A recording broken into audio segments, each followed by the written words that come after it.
जय हिंद। स्वागत है आपका हमारे ई पाठशाला सेंटर में। आज का विषय है जिला जनपद पंचायत की स्थायी समितियां। इससे पहले हमने ग्राम पंचायत से संबंधित स्थायी समितियों के बारे में चर्चा की है।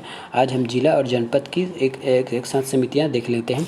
तो यह है आपका धारा 47 जिला जनपद पंचायत की स्थायी समितियाँ।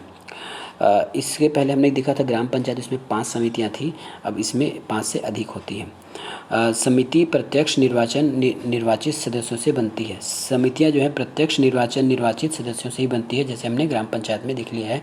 जो चुन कर आए रहते हैं ना सदस्य, उनसे बनती है। ठीक है। 5 समितियां बनेंगी। कलेक्टर के अनुमोदन के अनुसार से एक से भी अधिक समितियां बनाई जा सकती है। जैसे हमने ग्राम पंचायत में भी देखा था कि वहाँ भी 5 समितियां रहती है, और यहाँ 5 समितियां बनेगी जनपद जिला के स्तर पर, लेकिन कलेक्टर महोदय के अनुमोदन के उपरांत, है ना, अनुमोदन के बाद आप एक से अधिक समितियों का निर्माण कर सकते हैं। यदि आपको ऐसा लगता है कि और कोई विभाग बना दिया जाना चाहिए तो आप इसको बना सकते हैं। तो ये होगी आपकी जनपद जिला की स्थायी समितियाँ। ये इसको मात्र आप ऐसे समझ लें कि ये मंत्रालय की टाइप का है। जैसे मंत्रालय में अलग अलग विभाग होता है ना, उसी प्रकार आपके जिला जनपद में अलग अलग कार्य के लिए अलग अलग समितियाँ बनाई जा रही हैं। अब एक समिति के कार्य को और कलेक्टर की अनुमति के अन्य समिति को दिया जा सकता है। यदि किसी समिति को कोई कार्य आवंटित किया गया है तो उसको कलेक्टर सर के अनुमति के बाद पर अन्य समिति को सौंपा जा सकता है। इसका यही बात है। समिति में 10 सदस्य होंगे।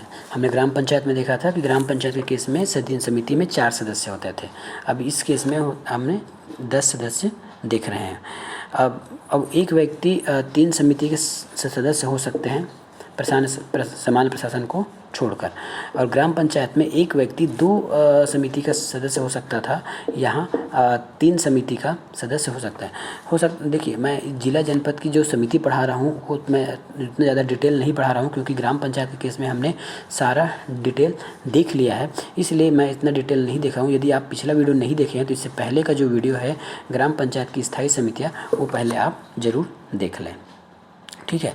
अब यहाँ देखते हैं। देखिए, एक समिति जो है, एक व्यक्ति जो है अधिकतम 3 समिति का सदस्य हो सकता है सामान्य प्रशासन को छोड़ के।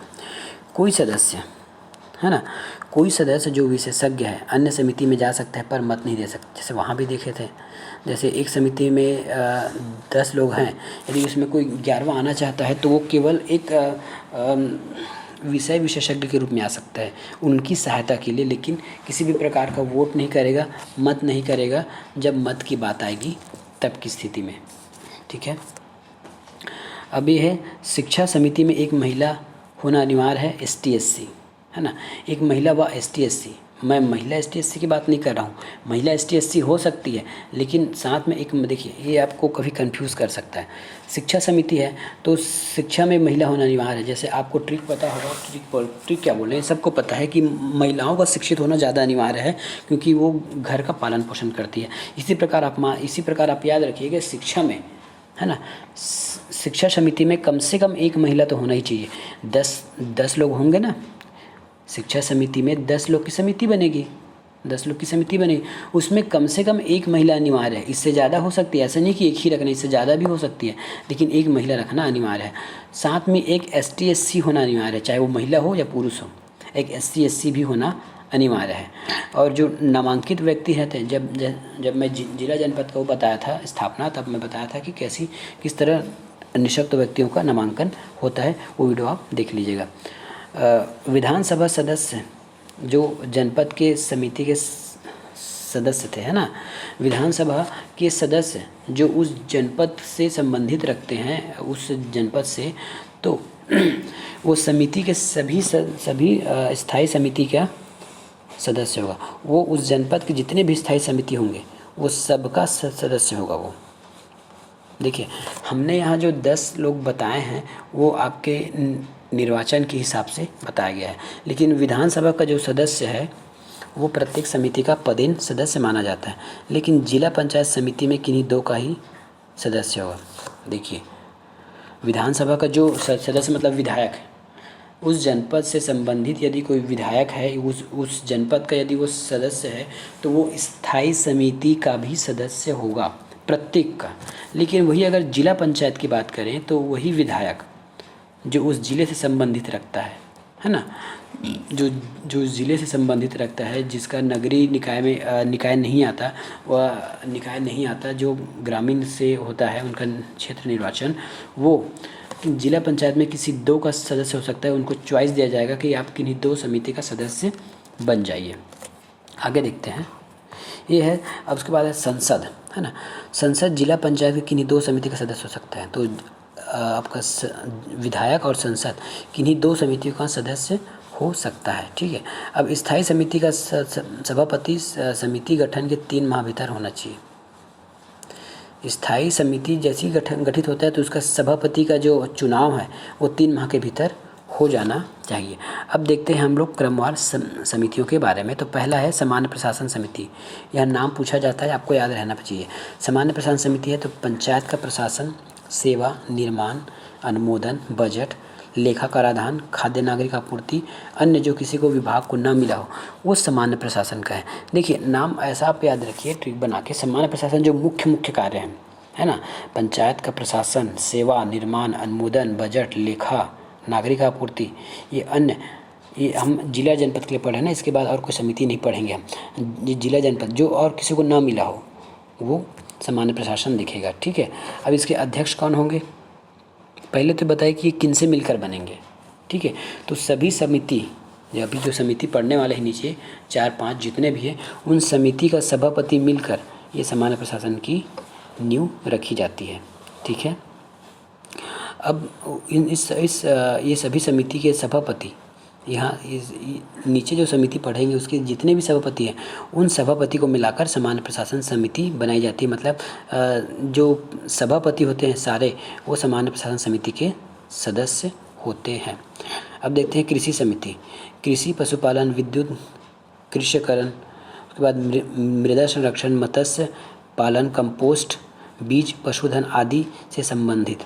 इसका सभापति स्वयं में से कोई एक होता है कृषि का, ठीक है। ये नाम से पता चल रहा होगा आपको कि समिति कैसे कैसे होंगी।